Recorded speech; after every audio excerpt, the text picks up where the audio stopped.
Today's video, I'm going to talk and explain the best character in the whole Dragon Ball franchise. Without any doubts, the best character to analyze, and that is Vegeta. And despite people saying that Akira Toriyama hates him, Vegeta is the most developed and special character on the franchise, despite there being so many good ones. Vegeta's life and character is very special, and today we are going to break it down. So now, let's begin. Vegeta saw a lot of terror on early age, being born in a barbarian race who only care about fighting without having feelings. Vegeta was influenced by that. Saiyans terminology about determining a person and its worth always came through battle powers. The stronger you were, the more respect you had, and given to the fact that Saiyans did not train or barely did, they were determined if they deserve respect or not the moment they were born. Vegeta was one of the kind on the Saiyan race, and he was placed on the highest pedestal early on. The talent on fighting within him was huge, which led to Vegeta's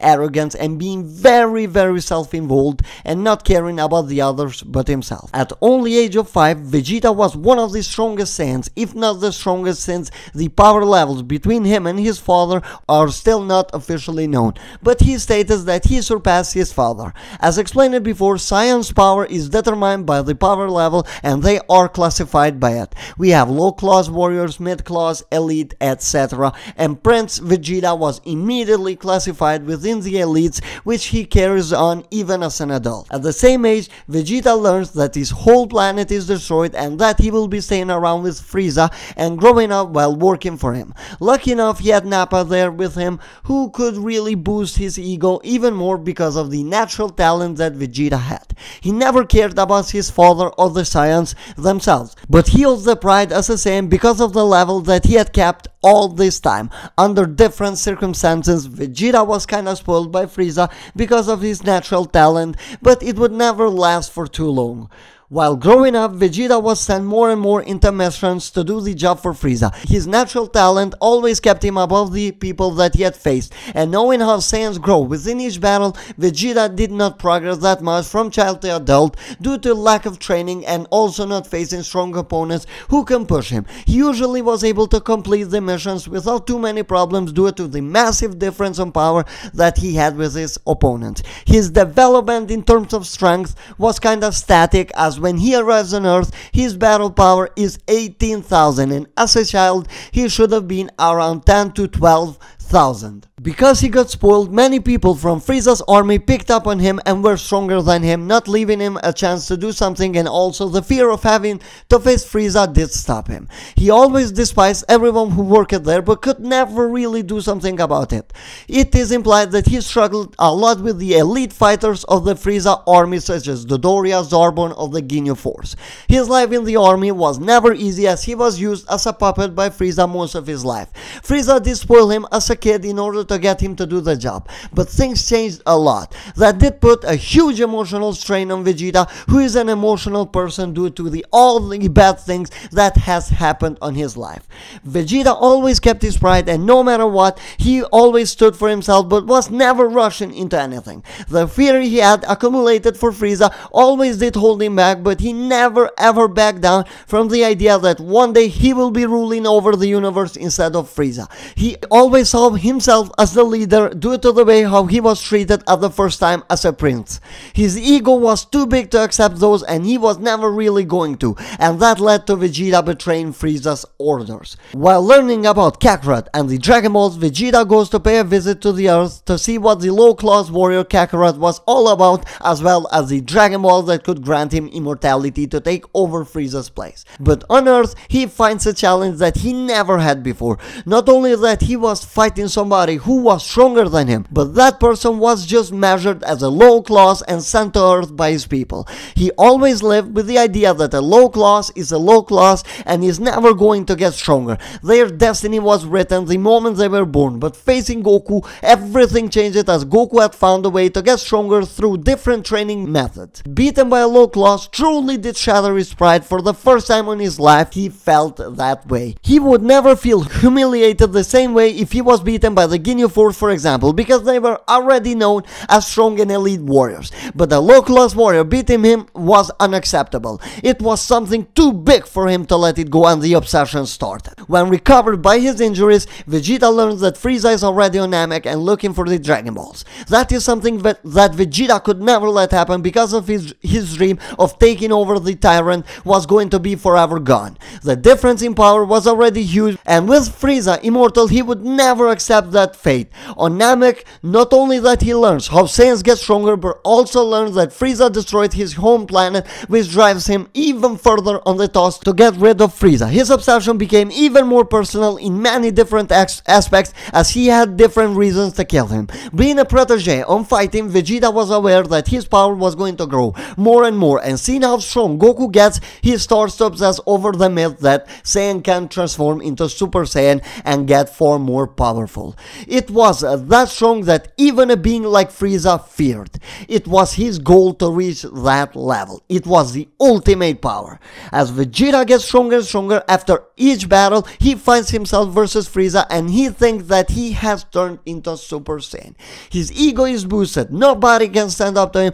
That ends up in utter disappointment as Frieza toys with him. That totally destroyed and killed Vegeta, who is an emotional person. He is driven by his emotions and works on an impulse. He was shattered. All the pain through his life came out of him as we see him on tears. Something that you would never expect him to do, as he cried from fear for the first time, and the second one was due to the desperation, the pain that he felt that he was going to die without being able to fulfill that promise that he made to himself as being the strongest warrior on the universe and getting rid of Frieza.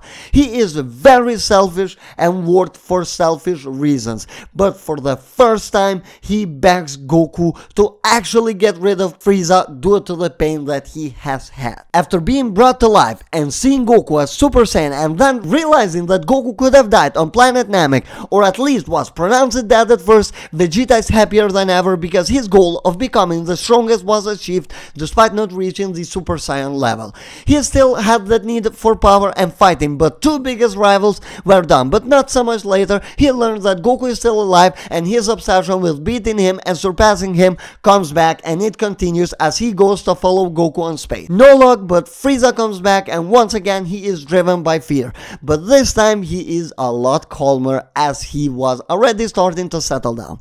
Meeting Bulma was the change that Vegeta needed on his life. He didn't settle that much, but the evil ways were slowly moving away from him. He was becoming more and more calm, and Bulma played a huge role on that. Out of everyone, Bulma truly respected Vegeta for who he is and for the goals that he has set for himself. Bulma appreciated the pride within him and tried to help him within all the ways that she could. Not everybody could do that for Vegeta. Bulma is a strong-willed woman. It did remind him of the Saiyan woman, and Vegeta's family was one of the very few who were more social. His family had the ability to think clearer, and out of them only Bardock was shown to be the same way. Vegeta can think clearly. He can make the difference, unlike most of the other Saiyans. But his selfishness was going to stay there forever, and seeing another Super Saiyan in Trunks did drive him mad. Especially when he sees both Goku and Trunks Super Saiyan, it was too much for him, and the jealousy that he had on his heart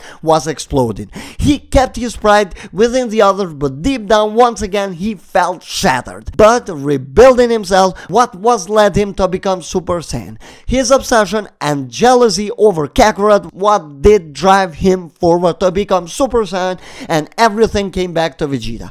Seeing how Android 19 and 20 were not special, his ego was boosted even further as he is able to showcase an unbelievable power, and he once again becomes cocky. Nobody can stand up to him before he gets destroyed once again while facing Android 18.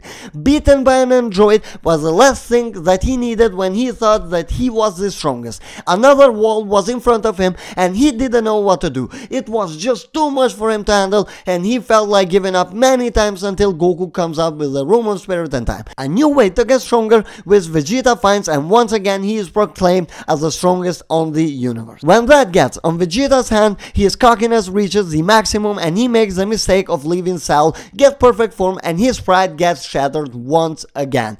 That goes even further when Kakarot strides up, tells him that he has surpassed him, and in many ways Vegeta could not believe his eyes, but his this change of a character happened when he found himself rushing to kill Cell when he sees his son from the future killed. His emotions get the best out of him, and they go as far as Vegeta apologizing to Gohan for the first time for bringing all of this mess, and at the end of the arc we see Vegeta saying that he's never going to fight again. Vegeta's character could best be explained by the fact that he is driven by his emotions and cannot really control them, and this is why all of us in one way or another like him and feel connected to him, because despite his need for power and fighting, he has way too many feelings that he hides and that we only see him show in moments of crisis. It explains us best, and also does the character and his character reach its peak on the Cell arc before taking the massive change. Vegeta was already settled down, was living with his family, but never truly showed respect due to his pride. He kept training to get stronger with the hope that one day he was going to face Kakarot and beat him. It was always there for him and was bugging him all of this time until he gets the chance on the Tenkaichi Budokai. He was hoping that's where it will happen and he gets to fight with him, but the plan was interrupted and that did drive him mad. Despite being settled and most of the evil on him was gone away, he still had the hunger for power and surpassing Kakarot. He learned a lot from Goku on how to get stronger and never give up, but he was always jealous of him. Seeing Goku's power did drive him mad as he realized that he has no chance against him once again despite all of that training. That did bring the evil out of him, and he lets Babidi on purpose to take him over. He wanted to feel evil again and have the chance to beat Kakarot and gain all of that power that he could have if he was evil. But he really didn't realize that there were other ways to get stronger. Vegeta felt responsible and goes to sacrificing himself after giving up on chasing Goku. He wanted to do one last thing and protect his family and Goku himself. He gave up his own life for somebody else, which was something so huge for somebody that has been selfish all of his life. He learned way too much from Goku, and despite all of the rivalry, hate, jealousy, and the countless sleepy nights that he had over Kakarot, he appreciated that he got a new life from him and it meant to him. Later on that arc, Vegeta himself gives one of the most emotional speeches from a Dragon Ball character, where he explains that he found a new way from Goku and that Goku was the best because he fought to protect instead of destroy. Seeing this was what made Vegeta change his ways completely. Vegeta gets settled and starts to care about his family after that, being one of the main reasons why Earth and the universe itself was stable. He was happier and was able to enjoy the life, but never really wanted to be below Kakarot. But now he had more reasons to surpass him, as he not only wanted to get stronger for himself, but also to protect the others. Vegeta, that was settled down, accepted to have a teacher in Whis in order to gain new powers, in which he does by himself instead of getting help by the others like Goku, and finally sees himself as Goku's equal. This is the story that even up to this day it continues, as Vegeta doesn't constantly find himself second to Goku anymore, but he is always up there, not letting any chance to Goku to surpass him. His pride will always be his power and he never lets it go, but now he is able to control it and his emotions. Now he is driven differently. Now he feels more confident on himself. Ever since he fought Goku, he lost that security that he had on himself. He became very insecure and needy, but now all of that is gone due to him realizing how things go and how important other things than himself are. He is still selfish, because if he wasn't, that would be out of character, but it's not the same way, as now he cares about the others as well. We all have our selfish and selfless moments, and that is what Vegeta has become. Now he is a very balanced person, and that is thanks to his family and Goku. His rivalry with Goku had changed it a lot, despite seeing him as a rival. That is just to get stronger and something to push himself forward. And this goes for both. They don't care to beat each other anymore, at least it seems that way. They just care to be able to protect and be strong together. It is on the Saiyans genes to fight, and that is what these guys want to do for the rest of their lives.